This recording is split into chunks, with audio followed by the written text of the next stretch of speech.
When I married Claire, I thought I had found the one. She was everything I'd ever wanted in a partner: smart, driven, and beautiful, inside and out. At 29, Claire was a top executive at a prestigious marketing firm, traveling frequently for work, and I was proud of her success. I thought we had it all: a lovely home, a beautiful 10-year-old daughter named Lily, and what felt like a solid foundation of trust. I was 32, working as a software engineer, and life felt predictable but comfortable. 3 years into our marriage, I had no reason to question her business trips. It was all part of the job. The early morning flights, the late night emails, the high-end conferences in cities I'd never heard of. This was our routine. Claire would pack her suitcase, give Lily and me a kiss, and leave with a promise that she'd be back in a few days. It was always the same. Looking back, I realize how blind I had been. It started subtly. Claire's business trips became more frequent, longer, and somehow less stressful for her. She was more relaxed, almost giddy, before each trip,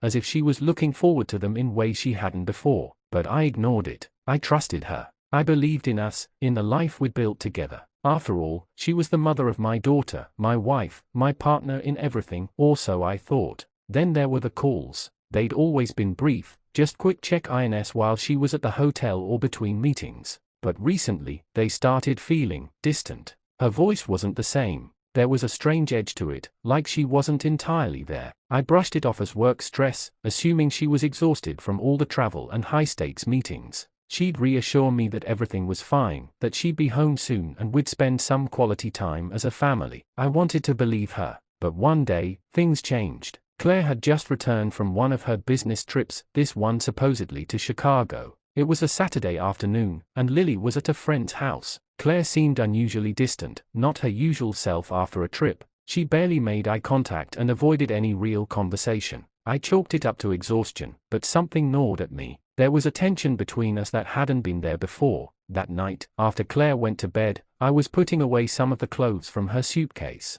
As I unzipped one of the side pockets, something fell out. It was a crumpled up receipt from a hotel bar, dated 2 days earlier. No big deal, I thought, until I noticed the name written on the back, Logan, and right next to it, a phone number. My heart stopped. I stared at the name for what felt like an eternity, trying to make sense of it. Who the hell was Logan? And why did Claire have his number? My hand shook as I held the paper, the gravity of what I might be uncovering slowly sinking in. I knew this wasn't just a random business contact. My gut told me something much darker was at play. That night, I barely slept. I lay awake, replaying every detail of our marriage, every business trip, every excuse, every lie that I hadn't questioned until now. Was it all a fake? Was our entire relationship built on a foundation of deceit? I wasn't sure what to do next. Should I confront her? Should I call the number? I needed answers, but I wasn't ready for what those answers might be. The Claire I knew, the Claire I loved, wouldn't betray me like this. At least, that's what I kept telling myself. The next day, Claire went out to run errands, leaving her phone on the kitchen counter. It was unlocked, the screen glowing with an incoming message. The name on the screen? Logan. I felt the blood drain from my face. Without hesitation, I picked up her phone and opened the message. It was short, but it hit me like a freight train. Miss you already. Can't wait until next time. The room spun. My mind raced. It wasn't just a hunch anymore, this was real. Claire was cheating on me with a guy named Logan. My stomach churned as I stared at the message, and the question started flooding my mind. Who was this guy? How long had this been going on? And, perhaps most disturbingly, why? I wanted to scream, to throw her phone against the wall and shatter the illusion that had been our marriage. But I didn't. I couldn't. I needed more information. This was my family at stake, my life. I couldn't confront her without knowing the full truth. I quickly scrolled through her messages, looking for any more signs of their affair. There were dozens of messages between them, some flirty, some suggestive, all damning. I felt sick to my stomach as I read through them, realizing just how deep this betrayal went. It wasn't just physical, it was emotional. Claire had connected with this guy in ways she hadn't with me in years. My hand shook as I put the phone back exactly where I found it. My heart was racing, my mind spinning. I didn't know what to do, but I knew I couldn't let this slide. This wasn't just a one-time fling, this was something much bigger. When Claire returned later that afternoon, I watched her closely. She acted like everything was fine, like our life was normal. But now I knew the truth. The woman sitting across from me wasn't the Claire I thought I knew. She was a stranger, living a double life. I didn't confront her that day. Instead, I decided to wait. I needed more evidence, more proof before I could bring this crashing down on her. So, I started watching, listening, and waiting for the right moment. And that moment was coming soon. I couldn't believe I was sitting in my own house, looking across the room at Claire, pretending like everything was normal. My heart was racing, but my face stayed calm. I wasn't ready to confront her yet, not until I had more evidence. But every time I looked at her, I felt this rage boiling inside me. The betrayal wasn't just in the act itself. It was in the way she sat there, laughing with Lily, going through the motions of being a wife and mother, as if nothing had changed. It was the lies, the secrets, and the ease with which she carried on like everything was normal. Claire had woven her web of deceit so tightly, so perfectly, and I had been oblivious. The next few days were torture. I couldn't sleep. Every time I closed my eyes, I saw that message from Logan. I imagined them together, and the anger would come flooding back. I kept replaying every conversation Claire and I had, trying to find the cracks, the moments I should have known. But she had been too good at hiding it, too good at lying. I started digging. I wasn't going to let this slide without knowing every ugly detail. I wasn't just betrayed, I was played, and that thought was unbearable. So I did what any suspicious husband would do, I hired a private investigator. It didn't take long for the pie to come back with results. Claire's business trips weren't exactly what she claimed. Yes, she had meetings and conferences, but she was also meeting up with Logan. Logan, the 22-year-old intern from her office, someone who was closer in age to our daughter than to her. It made me sick. I'd never felt such a mix of rage and humiliation in my life. Claire was hooking up with a guy half her age, a kid who probably didn't even have a real job yet. Was she going through some kind of midlife crisis? Was our marriage so boring to her that she had to chase after some fresh-faced college kid? I wanted to punch something. The idea that this punk was sharing a bed with my wife, laughing behind my back, disgusted me. But that wasn't even the worst of it. One evening, while Claire was out working late, I sat down with Lily. She had been acting strange lately, withdrawn, spending more time in her room, avoiding both Claire and me. I chalked it up to typical teenage behavior, but now, I wasn't so sure. "Lily, can we talk for a minute?" I asked, trying to keep my voice steady. She looked up from her phone, her face tense. "About what?" I hesitated, unsure of how much to say. "Have you noticed anything different about Mom lately? Anything odd about her trips?" Her eyes flickered with something. Guilt? Fear? I wasn't sure, but it was enough to make me press harder. "Lily, I need you to be honest with me. Has Mom said anything to you about her trips? Or anyone she's been spending time with?" There was a long pause, and I could see the internal struggle on her face. She knew something. My heart pounded in my chest as I waited for her to speak. Finally, she took a deep breath and looked at me with sad, tired eyes. "Dad, I didn't want to tell you because I didn't want to make things worse." My stomach dropped. "But I've known about Mom and Logan for a while now." The words hit me like a sledgehammer. "Lily knew? What do you mean you've known?" I asked, my voice barely above a whisper. She shifted uncomfortably in her seat. "I found out a few months ago. I overheard Mom talking to Logan on the phone when she thought I was asleep. At first, I didn't know what to think, but then I saw them together. It was when you were at work, and I came home from school early. They didn't know I was there." I felt sick to my stomach. My own daughter had known about Claire's affair and had been carrying that weight around, keeping the secret to protect me. How long had this been going on? How much damage had already been done? "Why didn't you tell me?" I asked, my voice cracking. I was devastated, angry, confused. Tears welled up in Lily's eyes. "I didn't know how, Dad. I didn't want to hurt you. And Mom said it was just a phase, that it would stop. She promised me she'd end it." Of course, Claire had promised. The same way she had promised me that she'd be faithful, that she loved me, that our marriage meant something. It was all lies. I put my head in my hands, overwhelmed by the weight of it all. My wife had been cheating on me with a younger guy, and my daughter had known. I felt like my whole life was collapsing in on itself. The walls of the house felt like they were closing in. How could Claire have done this to us? To me? To Lily? And then Lily dropped the second bombshell. "There's something else, Dad." I looked up, dreading what was coming next. "Mom's been taking Logan on some of her trips. I overheard her talking to him about going to New York together. She's been lying about where she's going." My mind spun as I tried to process everything. So not only was Claire sneaking around with this kid behind my back, but she was actually taking him on trips, passing off her affair as work. The rage inside me grew like a firestorm. But that wasn't even the worst part. She bought him a car, Dad, Lily said, her voice trembling. I froze. She used some of the money from your joint account. It felt like a punch to the gut. My wife, the woman I trusted with everything, had been not only cheating but using our family's money to fund her affair with some 22-year-old idiot. I had worked hard to provide for us, to give Claire and Lily a good life. And this is what she did with it? She spent it on the guy who was wrecking our marriage. I felt sick to my stomach. Every part of me wanted to explode, to confront Claire right then and there. But I held back. If this was going to be the end, I had to do it right. I needed all the evidence, all the facts laid out before I could confront her. I looked at Lily, trying to process how much pain she must have been in, carrying this burden. I'm so sorry you had to deal with this, Lily. I had no idea, but I promise you, I'm going to fix this. This ends now. Lily nodded, tears streaming down her face. I just want things to go back to normal, Dad. I hugged her tightly, though deep down I knew that things would never be the same again. The moment Lily walked out of the room, I felt like a switch flipped inside me. The hurt, the betrayal, the heartbreak, it all started to melt away, replaced by something else. Something colder, sharper.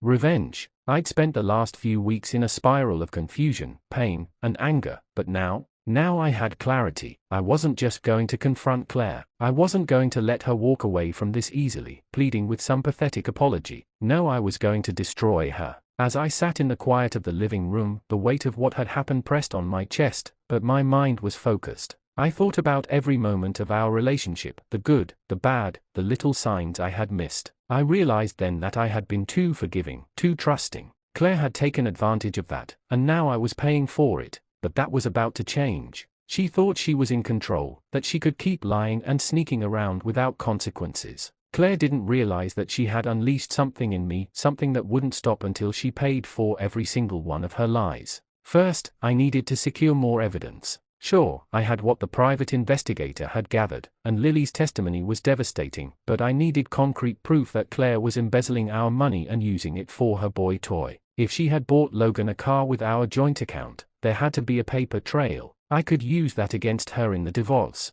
Hell, I could use it to ruin her entire life. I started going through our finances, pulling up bank statements, credit card bills, anything that would show the truth. Claire had been careful, too careful. Most of the charges were cleverly hidden, labeled as work expenses or gifts, but then I found it. A down payment on a flashy new car for Logan. A couple of wire transfers to an account I didn't recognize. Small enough to avoid raising flags, but there. She wasn't just having an affair, she was bleeding me dry, funneling money into this relationship like some sugar mama. I wasn't just going to divorce her. I was going to make sure she had nothing left when I was done. She wouldn't be able to crawl out of the pit I was about to dig for her. The next step was to confront Logan. He was the wild card in all of this. Sure, Claire had manipulated him, probably promised him the world, knowing she was old enough to be his mother, but he was still part of this. And I wasn't about to let him get away scot-free. I waited until Claire was out on one of her late-night meetings to confront Logan. I knew where he lived, another nugget of information from my pie, and I wanted to look him in the eye. I wanted him to know that he had messed with the wrong man.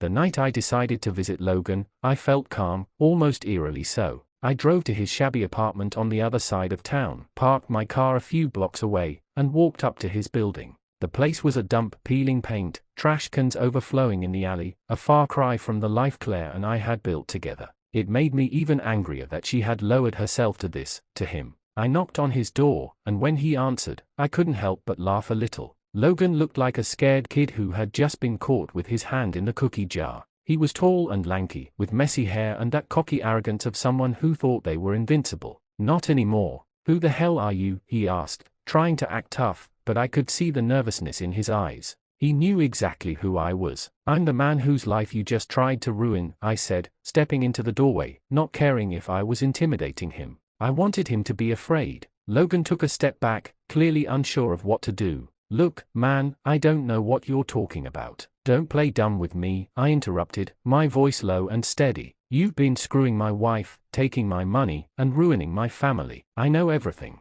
His face paled, and for a moment, he looked like he might try to run. But I wasn't about to let him off the hook that easily. You think Claire's gonna leave her life for you? You're just a toy to her, Logan. A distraction. Do you really think she's going to stick around when this all blows up? Logan looked panicked now. She said she was going to leave you," he stammered, clearly losing any confidence he had. I laughed again, shaking my head. "Of course, she did. That's what cheaters always say. But guess what? She's not going anywhere, and when I'm done with her, she won't have a dime to her name." Logan swallowed hard, realizing just how deep he was in. "Look, man, I didn't know it was like that." "Oh, you knew exactly what you were doing," I cut him off again, taking a step closer. "But I'm not here to argue with you. I'm just here to let you know that I'm coming for both of you. You and Claire, you're finished." He didn't say anything, just stood there, wide-eyed and frozen in place. I could tell he wasn't used to being confronted like this. He had probably thought this was just some wild adventure, something fun to do on the side.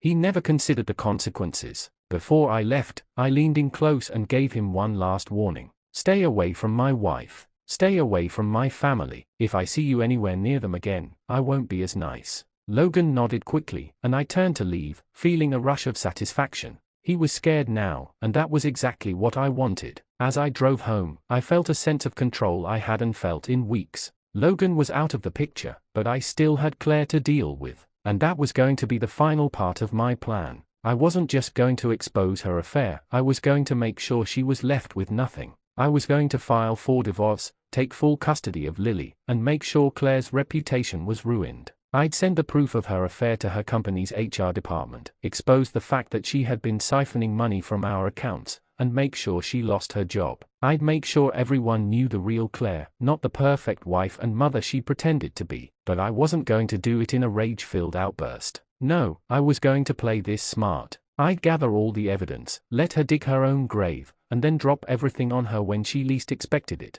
I'd watch as her world crumbled around her, piece by piece, just like she had done to mine. I knew the timing had to be perfect. I'd wait for the next business trip, let her go off with Logan one last time, and then unleash everything. She wouldn't see it coming. When I finally confronted her, it wouldn't just be about revenge. It would be about justice. I sat back in my chair that night, my mind buzzing with adrenaline. The plan was set. All I had to do was wait for the right moment. The days leading up to Claire's next business trip were almost surreal. There was an eerie calm that settled over me, like the storm had passed and I was standing in its quiet eye. But I knew the real storm was coming, one I had planned, calculated, and was ready to unleash. Claire went about her usual routine, completely unaware of the tidal wave about to crash over her life. It was almost laughable how oblivious she seemed, wearing that same fake smile, talking about how busy she was with work, all while secretly texting Logan under the table. I kept my cool, playing along with her lies. After all, this was the performance of a lifetime, and I was the only one who knew how the final act would end. The night before her trip, she packed her bags like nothing was out of the ordinary. She even kissed me goodnight, her lips brushing mine with the same empty affection they always had. I could barely stand it, but I forced myself to stay calm. Tomorrow, everything would come crashing down. The next morning, she left for her so-called business trip. I watched her walk out the door with her suitcase in hand, her eyes lit up with excitement, probably thinking about her little rendezvous with Logan. She didn't know that this was the last time she'd ever walk out of that door as my wife. I had already filed the divorce papers, but I wasn't going to serve them until everything was ready. I waited for her to get far enough away, then I put my plan into motion. First, I contacted her boss at work, sending him an anonymous email with proof of her affair and the misuse of company funds for personal expenses. Attached were photos, emails, and bank statements, the kind of stuff that made it impossible to deny. I knew that would get her fired, or at the very least, put her career in serious jeopardy. Next, I sent all the evidence to her family, her parents, her sisters, everyone. I wanted them to see who Claire really was, the lie she had spun, and the destruction she had caused. I knew they'd be shocked. They always thought she was perfect, the golden child who could do no wrong. Well, that image was about to shatter into a million pieces. Then came the part I'd been waiting for, serving the divorce papers. I had arranged for them to be delivered to her while she was with Logan. My private investigator had followed her to the hotel they were staying at, so I knew exactly where they were. The plan was to have the papers delivered directly to their room, catching them both off guard in the most humiliating way possible. I could almost picture the look on her face when she opened that door and saw the process server standing there with a smug smile, holding the envelope that would officially end our marriage. The shock, the panic, she wouldn't know what hit her. But I wasn't done yet. While Claire was off with Logan, I had already packed up her belongings. Everything she owned was stuffed into boxes, sitting in the garage, ready to be shipped off to wherever she decided to go after this was all over. I didn't want her in my house for a single second longer than necessary. When she returned, she would find herself completely locked out, her keys and access codes disabled.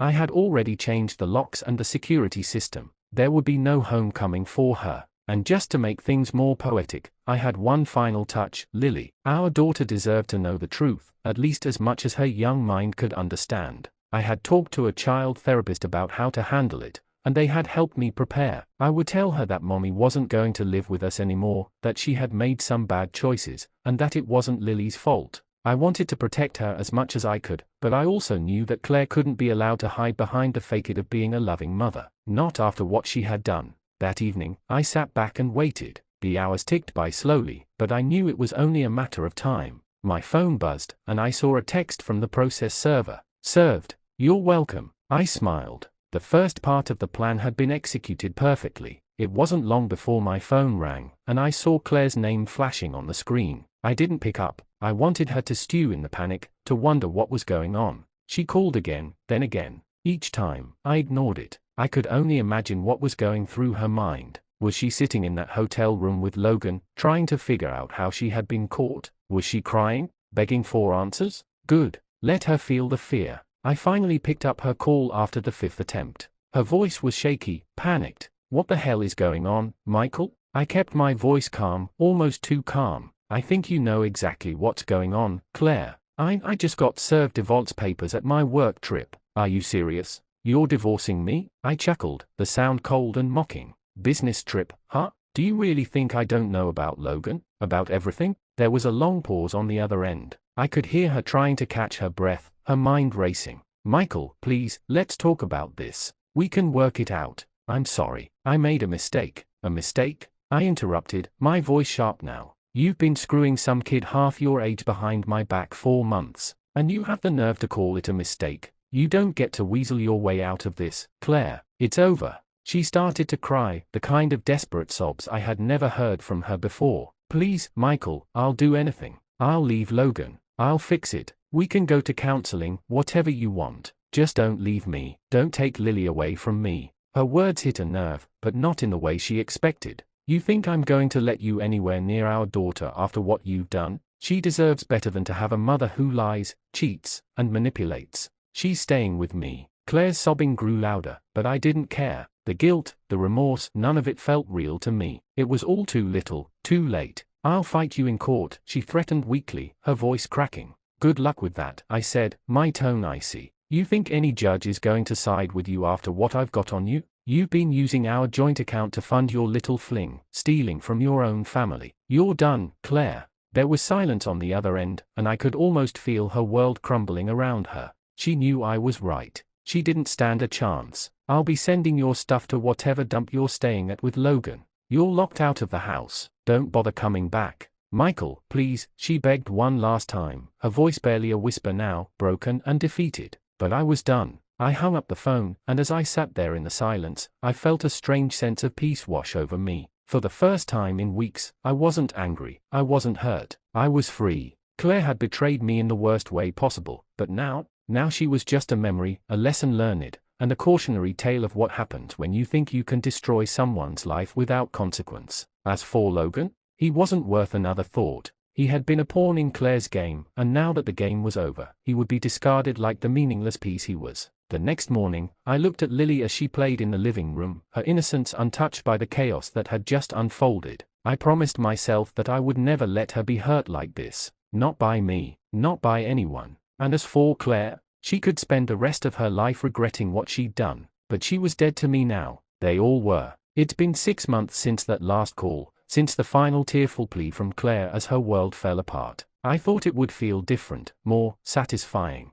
But standing in the ruins of what was once my marriage, I've come to realize that revenge doesn't fix everything. It doesn't erase the betrayal, it doesn't heal the wounds, but it does bring closure. Claire's downfall was swift and brutal. Once the divorce papers were filed, everything else unraveled for her at lightning speed. Her boss fired her within days of receiving the evidence I sent. She tried to fight it, claim harassment, discrimination, anything to salvage what little dignity she had left. But the truth was undeniable. Her reputation at work was shattered, her career in ruins. Every door she had worked so hard to open for herself was slammed shut in her face. And Logan? He vanished as soon as the fallout began, proving he was never in it for anything more than the thrill of sneaking around. Claire moved in with her parents after losing her job. I hear from mutual friends that they've cut her off emotionally, unable to believe that their perfect daughter could fall so far. Her sisters no longer speak to her, too ashamed to even be associated with her. The family dinners she used to boast about, the image of a close-knit, perfect life, gone. And Lily? I got full custody. There was no real fight from Claire. How could there be? The court saw right through her sob story. I had everything I needed, the evidence of her lies, her deceit, her reckless spending of our money to fund her affair. It wasn't even close. The judge ruled in my favor without hesitation, and Claire was left with nothing. No job, no family, no child. The woman who once shared my bed, who promised me forever, had become a ghost in my life. Someone I used to know. Someone who now existed only in the past. Lily asked about her a few times in the beginning. Why doesn't Mommy live with us anymore? She'd say, her big innocent eye searching mine for answers. It was the hardest thing I've ever had to do, look into those eyes and explain that Mommy made some bad choices and needed time to figure things out. I never bad-mouthed Claire in front of her. I didn't have to. The truth would come out in time, and I didn't want Lily growing up with bitterness in her heart. As for me, I've moved on, but not in the way you might expect. I'm not out there dating, trying to replace what I lost. I've poured everything into being the best father I can be. My focus is on Lily, making sure she's loved, supported, and that she never has to question where she stands in my life. I've started therapy to deal with the emotional fallout, to understand how I let things go so wrong, how I missed the signs of Claire's betrayal. It's not easy, but it's necessary. There are nights when the house feels too quiet, when the weight of everything that's happened settles heavily on my shoulders. I'll stand in the living room, staring at the empty spot where Claire's photo used to hang, and wonder if I could have done anything differently. If there was a moment I could have stopped the collapse before it began. But those thoughts are fleeting. Because in the end, none of it matters anymore. Claire, Logan, the betrayal, they are all in the past. They are dead to me now. I've buried them along with the life we once had, and I'm building something new for myself and Lily. Sometimes, I hear rumors about Claire, about how she's trying to pick up the pieces of her life, working odd jobs, living in a small apartment, isolated from everyone she once held dear. It's sad, in a way, but it's not my problem anymore. She made her choices, and now she's living with the consequences. As for Logan, I haven't heard a single thing about him since that last night. Maybe he moved on to the next woman he could charm, or maybe he's realizing that chasing older, married women isn't as glamorous as he thought. Either way, I don't care. My life is my own now, and I've reclaimed it. I wake up every morning with Lily by my side, ready to face the world without the weight of Claire's lies hanging over me. The scars are still there, and maybe they always will be, but they are just that, scars, not open wounds. People ask me if I regret anything, if I wish I'd handled things differently. And sometimes, late at night, I wonder if the revenge was worth it. But then I remember how far I've come, how much stronger I am now. Claire didn't just cheat on me, she betrayed the foundation of everything we built together. And in the end, I wasn't the one who destroyed it, she was. The old life, the old me, the old us, they are all dead. And in their place, I've built something new, something stronger. Something that can't be touched by the lies and deceit that once tore my world apart. They are all dead to me now, and I'm finally free.